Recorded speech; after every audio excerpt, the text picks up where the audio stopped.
Why on earth is someone like you, with poo education and no skills, attending our wedding?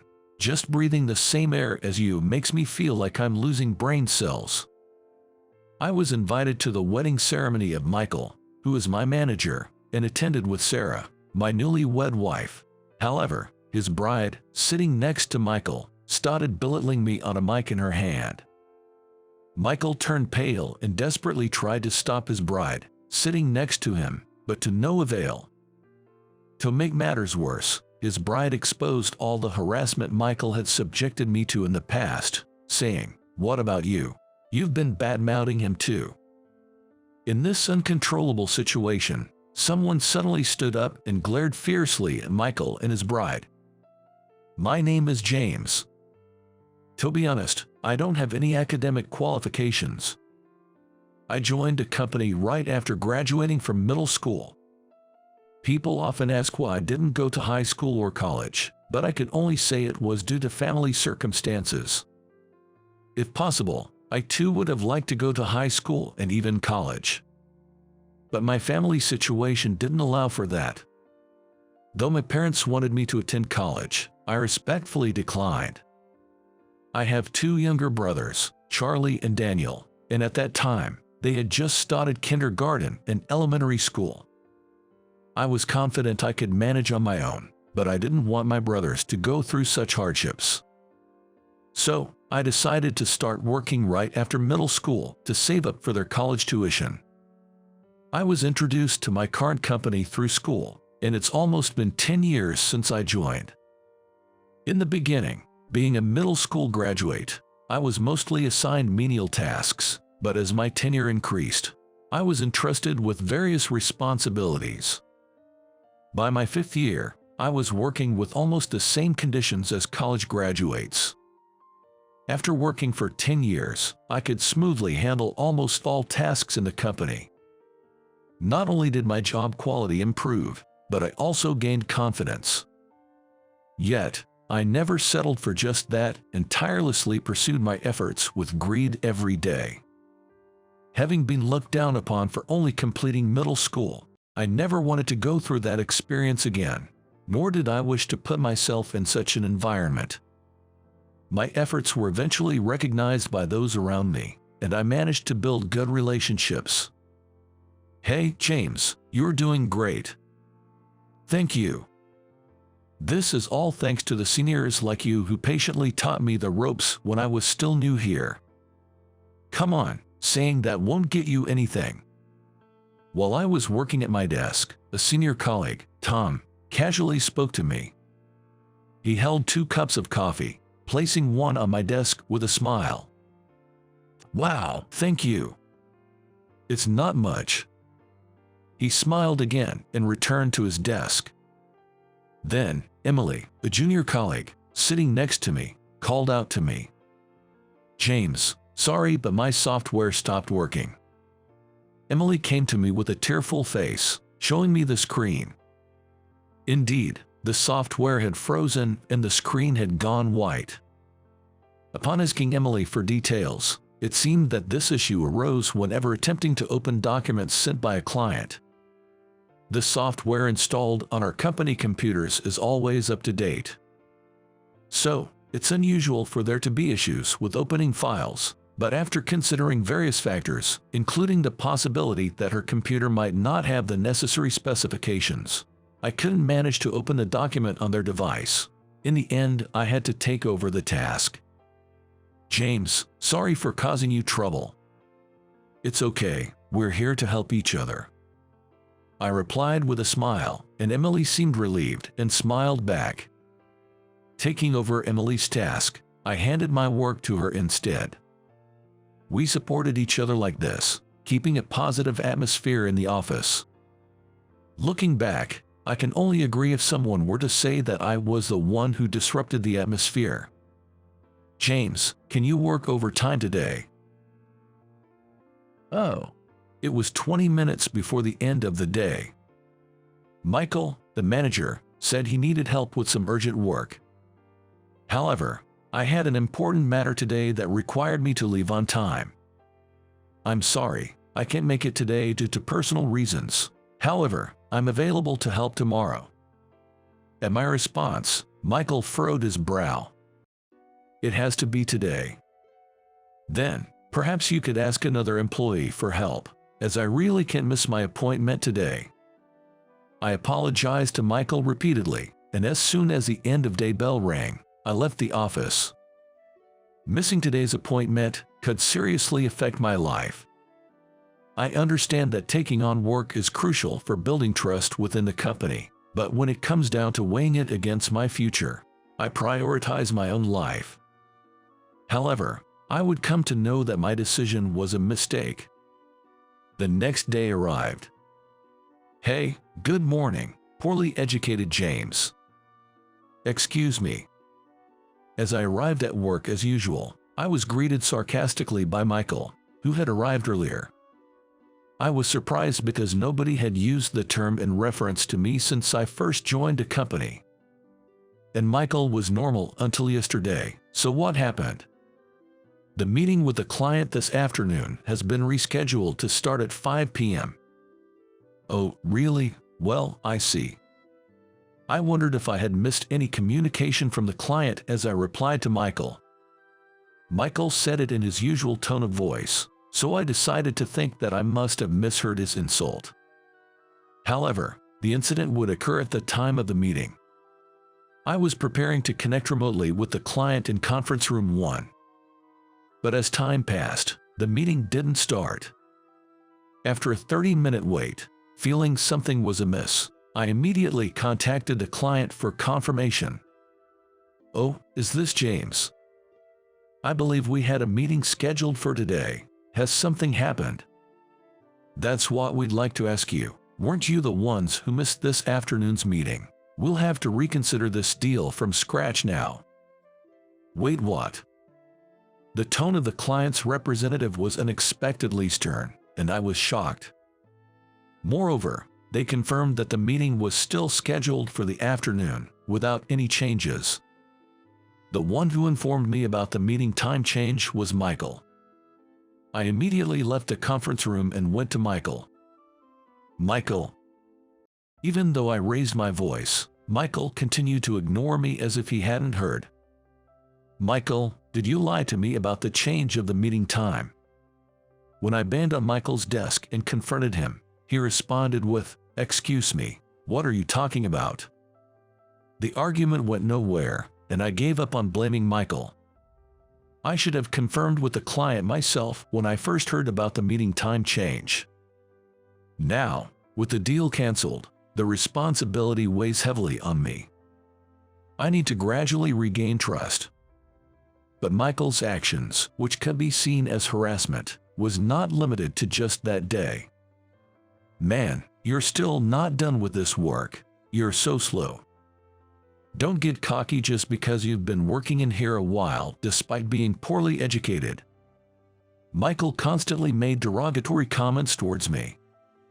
He would offload his work onto me and then berate me if it wasn't finished immediately. Maybe I had become complacent about my position due to the positive environment around me, despite being poorly educated. I reminded myself that I could be fired at any moment and became even more dedicated to my work. Many would be inconvenienced if I didn't work hard. I later visited the client I had inadvertently stood up for the meeting, bringing a box of sweets to apologize. The person in charge then mentioned that they had been upset at the time but agreed to continue our business relationship. Relieved, I was able to focus even more on my work. James, you've been really putting your all into work lately. Yes, it hit me that I still have so much to learn. As I began to focus more on my work, those around me also started putting in more effort. It seems they felt encouraged seeing me work hard. Thanks to everyone's hard work, the company's overall performance began to improve. However, it seemed Michael was displeased with this situation, continuing with his self-centered work style as before.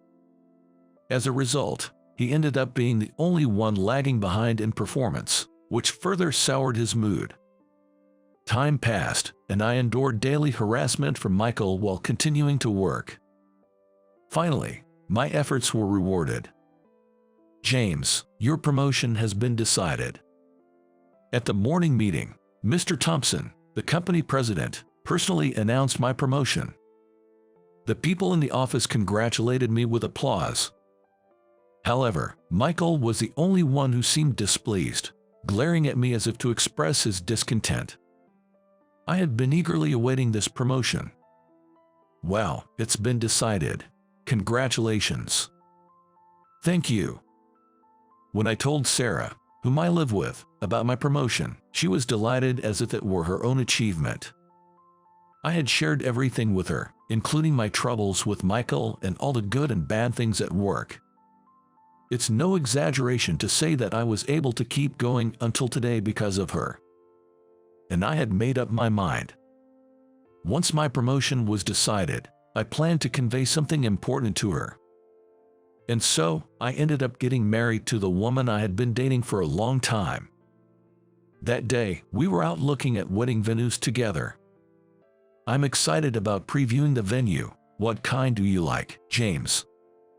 As long as you're happy with it, anywhere is fine by me. After all, the bride is the star of the wedding. James, you're really sweet. She was smiling the whole time. Today, not only were we viewing venues, but she was also scheduled to try on dresses, making it an entirely enjoyable experience for her. In the dressing room filled with various gowns, she felt like a princess and was very excited. I decided to wait outside on a sofa, telling her to take her time without worrying about the clock.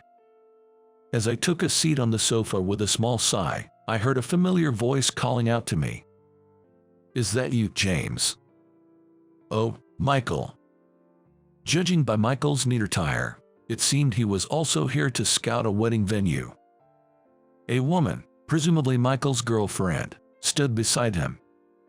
When our eyes met, I gave a light greeting, but she quickly looked away. What are you doing here? I came with my girlfriend. She's in the fitting room right now. Even a loser like you can get married, huh? Education has nothing to do with marriage, right? Michael would insult me regardless of the place. I didn't want to argue in public, so I didn't respond strongly, but Michael's girlfriend, having heard our exchange, suddenly burst into laughter. Well, so, you're the infamous guy with poor education, the incompetent one I've heard so much about from him.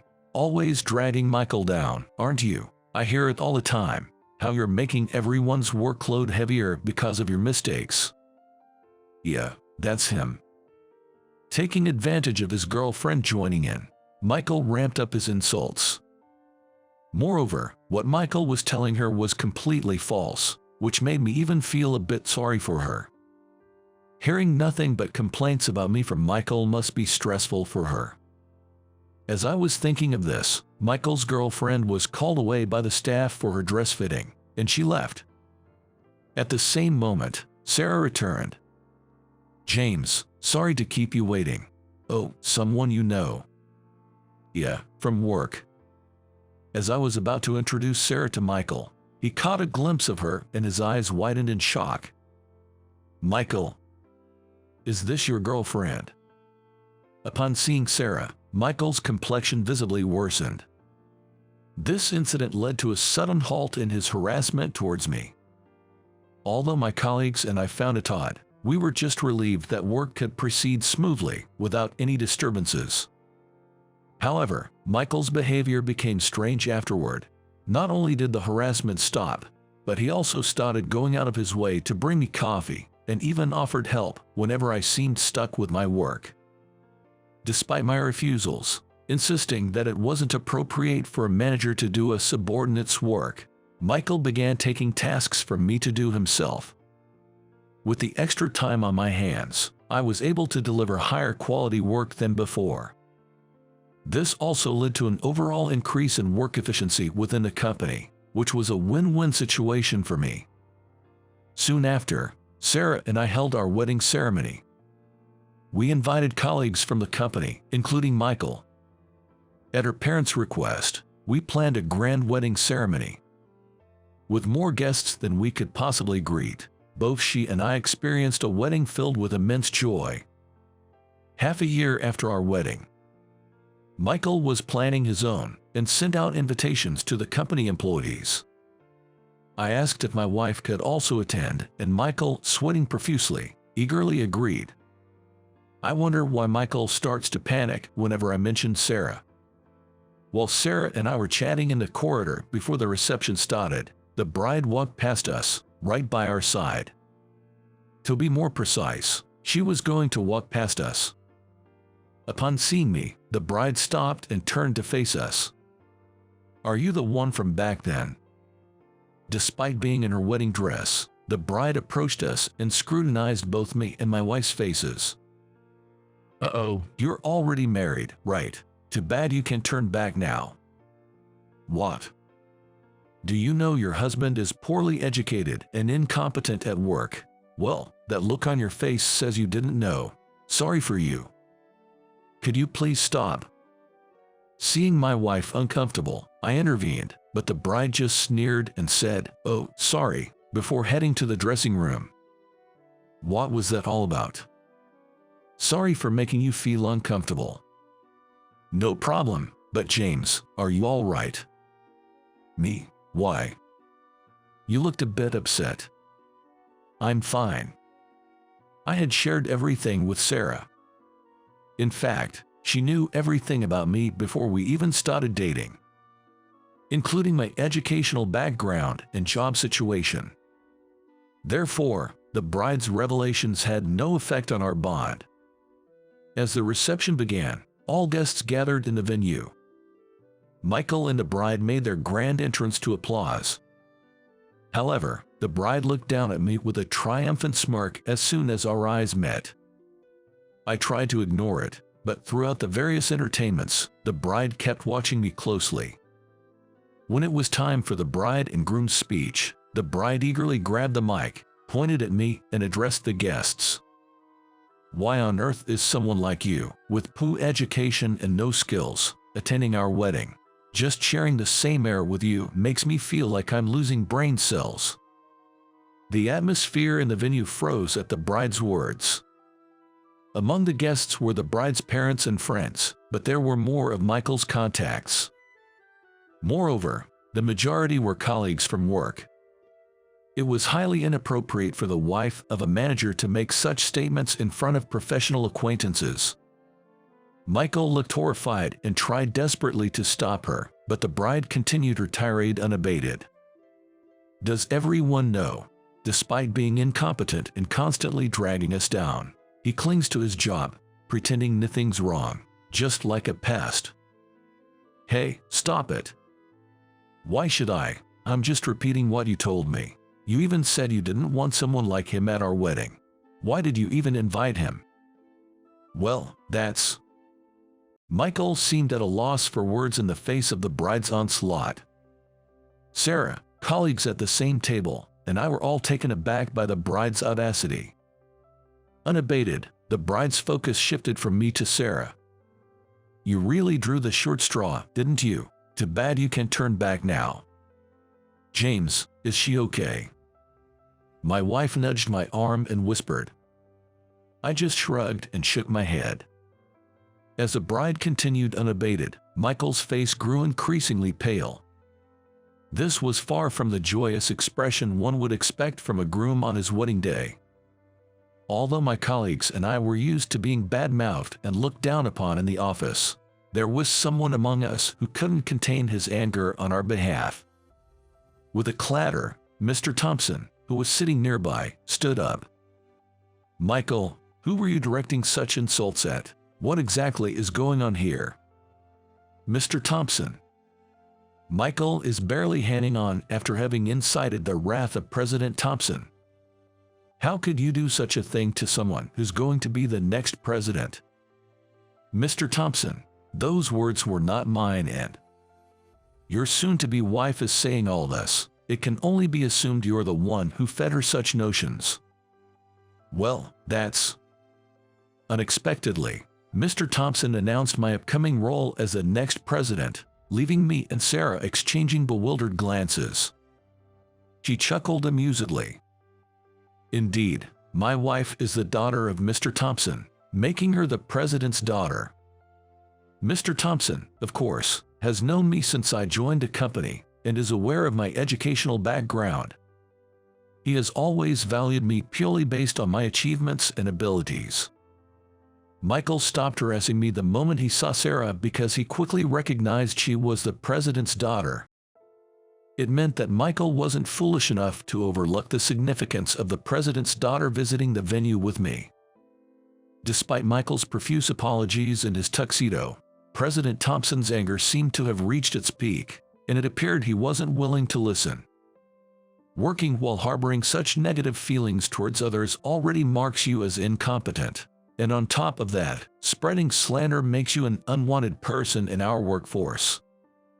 To everyone's astonishment, Michael was fired on the spot during his own wedding. Adding insult to injury, the bride, through the mic, scornfully said to Michael, now jobless. Am I marrying to the unemployed guy? No way. Goodbye. Despite being the cause of the commotion, Michael's girlfriend dismissively sighed and left the venue, ignoring her own role in the uproar. The atmosphere left behind for us was undoubtedly the worst. The venue staff, unsure of how to proceed, let the wedding music play on as planned, its notes echoing emptily through the hall. Since then, it seems Michael has been holed up at home. Understandably so, as he was not only fired but also left by the bride during the wedding, leading to the collapse of his marriage. Feeling somewhat sorry for him and recognizing his abilities, I plan to call him back once I've established myself as a competent president and gained recognition. To achieve this, I continue to work diligently, facing each day's challenges with earnest dedication.